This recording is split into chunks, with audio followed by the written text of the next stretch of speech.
All right. Hello and welcome to Snap Aim Podcast. So, I'm doing something a little bit different this weekend. I didn't have a lot of time to think about who I was going to have on the podcast. And usually I like to ask them a week ahead of time since that's something that takes a little bit of time to schedule. Also, obviously, I ask people to do this on a Sunday or Saturday, so it's time on other day. But this week has been so incredibly busy. I was basically working on so many different embargo hits, and it's been kind of wild how many games have been updating or releasing. So there's been a lot on my plate. So, I kind of wanted to talk about a few things that were happening in the gaming space today, and I wanted to talk about the Halo Infinite Season 5 update. So, I did a write up on this on IGN and everything, but I thought it'd be really cool to go over this because I actually got to play a preview of Season 5. I only got to play the new mode and the two new arena maps, but still, it was pretty cool. And honestly, after the preview, I spent the next night just playing Halo Infinite multiplayer, and it was really fun. I forgot how fun this game is, and it's improved a lot. And I think season 5 is actually going to be bringing back a lot of players because there's a lot of cool skins. We're also going to be getting two new arena maps, like I said, called Forbidden or Prism.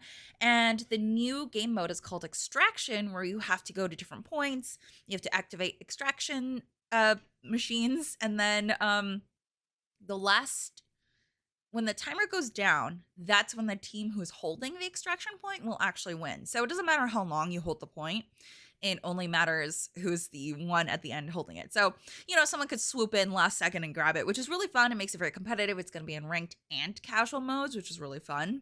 Yeah, and then all the cosmetics in the battle pass for this season are inspired by the flood, which is really cool. I think it looks really disgusting, but I mean, I like it. I hope this means that we get more insight into the flood and more story-based things, but they haven't said anything about that. Now, the biggest thing that's coming to Infinite, I think in season 5, is that Forge is getting a big update. So there's going to be a new AI toolkit, and it's actually wild. So this toolkit lets you go PvP or PvE or PvPvE, which is kind of crazy. There's so many different tools in this new kit that let you just do whatever you want, which is kind of crazy. And also they have different nodes that allow you to go through where you want these enemies or AI to spawn, where you want them to go, like their pathing and everything. So it's crazy how detailed of dev tools they want to give you, which is insane. Like the fact that they're giving you so many tools is really cool. I'm definitely way too dumb to use Forge, and I'm not creative enough at all. I did suggest to the devs that they should make, or that players should make, a Frogger game mode, and I would totally be into that.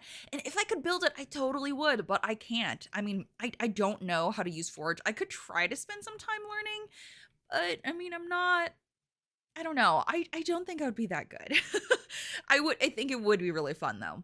Anyways, that's a look into season 5. I'm definitely going to be playing some of that on stream as well, which I think it's going to be a lot of fun just because I really liked Extraction. I thought it was very competitive, and I can see why they put it into ranked. And I think it's actually very cool that they're putting into ranked and casual matches because, I mean, I loved playing ranked more than anything else in Halo. Just because, so here's the thing with me and FPS games. I feel like if I'm not playing something that challenges me, and gives me sort of a reward at the end for playing and doing well, then why am I playing it? So for me, it's like, oh yeah, I could play casual matches, but if I could be playing casual matches, I could be playing ranked and getting higher in my rank. So why not just play ranked? I don't know. It's that weird competitive mindset I have, and I'm very competitive, as you can tell. So for me, I would definitely prefer ranked mode. So I'm very happy Extraction is coming to that because I really liked it. I thought it was very fun having to guard like one point, but also having it kind of tug of war back and forth until the point was actually captured. So very fun. I actually got to play it against my boss and Ka, and I got to beat them a couple of times, which was very fun. So I know that's not the biggest story of things that happened in the world, in the gaming world specifically this week. The biggest news is definitely that Xbox now owns Activision Blizzard, and Activision Blizzard is now first party company. So yeah, Xbox finally did it, and they released a trailer showing off, all the different games that they have now. And this is crazy. I mean, I figured that this was going to go through, especially after the most recent updates. And I'm really glad that this story's over with because I don't know about you, but I've been very tired about reporting on this story because I'm just like, come on, like just get back to us once you figure out what you want to happen, what everyone rules on, and then we'll move forward from there. But yeah, they announced that they have it. Microsoft does have that 10-year deal with PlayStation to make sure that Call of Duty won't become exclusive to Xbox. So that's good. But yeah, so they have there's a compilation of the major Activision Blizzard games that Xbox now owns. And from Activision, obviously Call of Duty, Crash Bandicoot, Guitar Hero, Sekiro Shadows Die Twice, which I totally forgot that they did that they published that. And then Prototype, Blur, Spyro, and then from Blizzard we have Diablo, Warcraft, Overwatch, StarCraft, Lost Vikings, and from King we have Candy Crush Saga, which you know what? It's big. I'll say that. It's big with a specific crowd. Rebel Riders, Diamond Diaries Saga, and Bubble Witch 3 Saga. I don't know these games, but I know that they're pretty big. Obviously, there are other games that come with these developers, but I think the biggest thing is definitely Call of Duty. A lot of people are worried about that, and they also think that Modern Warfare 3 is coming to Game Pass, which it's definitely not.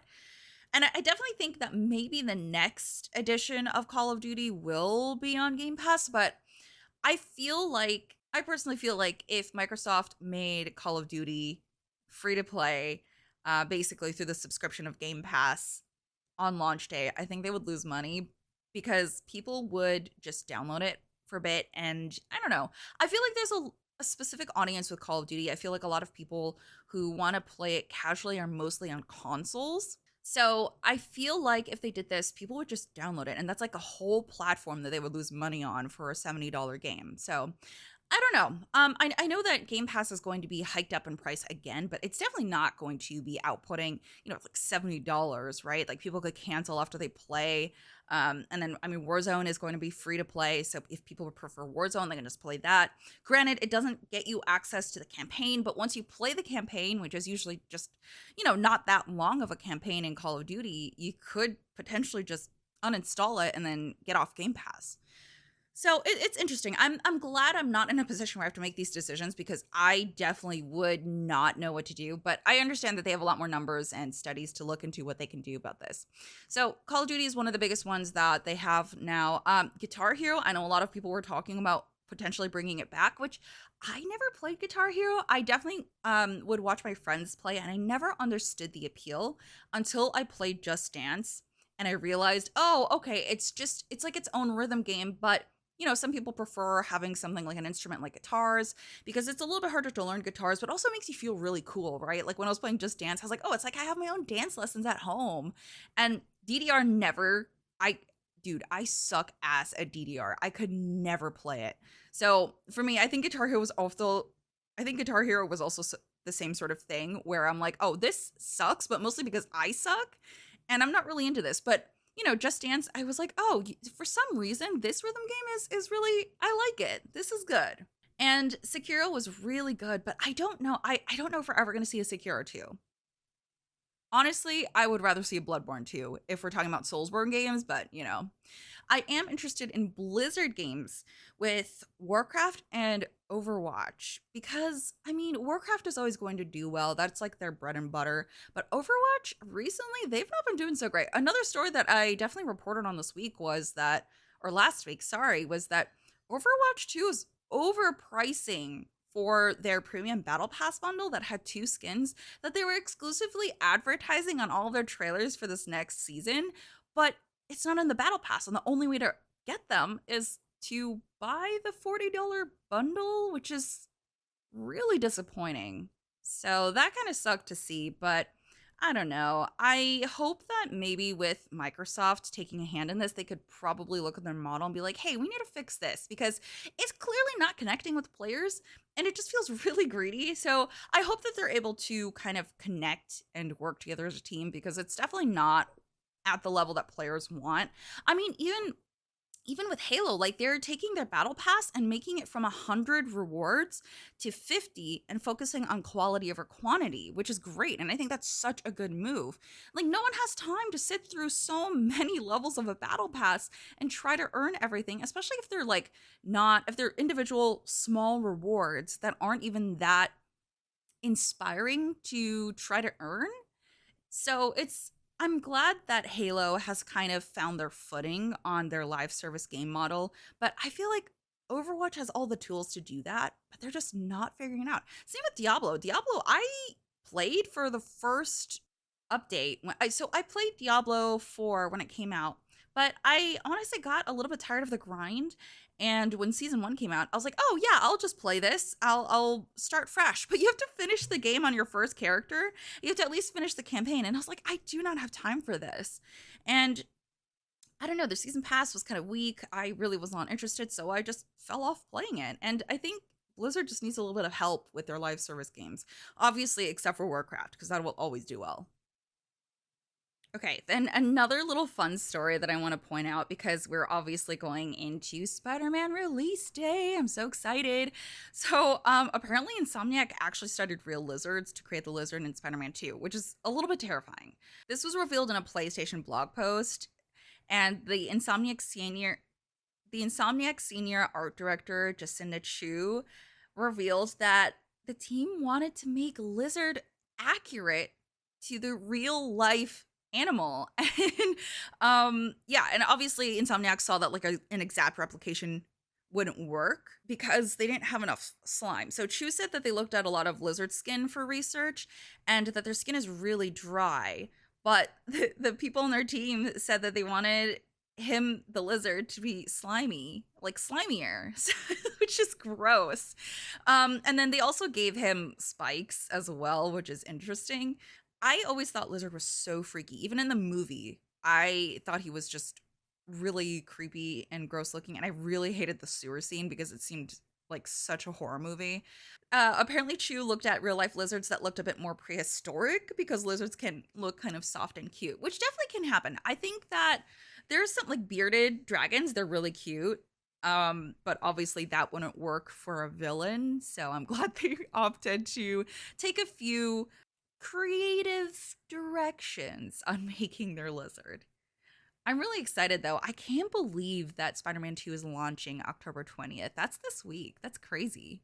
Also, I hope this isn't a spoiler that Lizard is going to be in Spider-Man 2 because it was revealed kind of everywhere and there was gameplay of it, but hopefully if you didn't know, I'm sorry, but it's a very small spoiler comparatively. There's a lot of things, which also be aware of that on social media. I am going to try to steer clear. I feel like this week I might be able to play on launch, but it's going to be so hard to keep ahead of the game and try to finish it when I'm still honestly stuck on Baldur's Gate and then I want to play Cyberpunk. I really want to do the FPS knife throwing person netrunner that I have because it feels so good. But also, I know that if I don't play Spider-Man 2 at launch, I'm going to get things spoiled, which sucks. It sucks because I can't stay off social media for my job.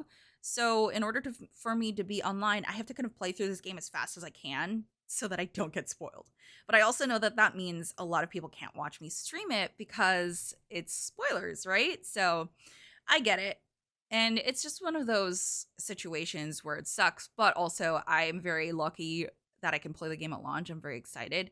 But you know, it's like man, I'm so tired. There's so many games coming out. I definitely want a little break, but I don't think we're getting one anytime soon. So I know that this was a shorter episode, but I did want to try to go through possibly different formats of doing solo podcasts when I'm not able to get a guest on, or, you know, if it's one of those things where I have to shoot it real quick and get through an episode. I personally was so exhausted. I was not ready to be on cameras, which is why this is all kind of B-roll if you're watching on video. But I think I want to mess around with the solo podcast a bit. This was also not live streamed, so I think that if I have chat to ask my questions, that'll go a little bit smoother. Maybe the episode will be a little bit longer as well. Usually my episodes are around an hour, maybe an hour and a half, but this one doesn't even hit 30 minutes. So, again, I'm really sorry that this was such a short episode, but hopefully next week I can make it up to you. Which, by the way, next week I'm also going to be shooting this early, but I'll still have it scheduled at the same time as it usually is.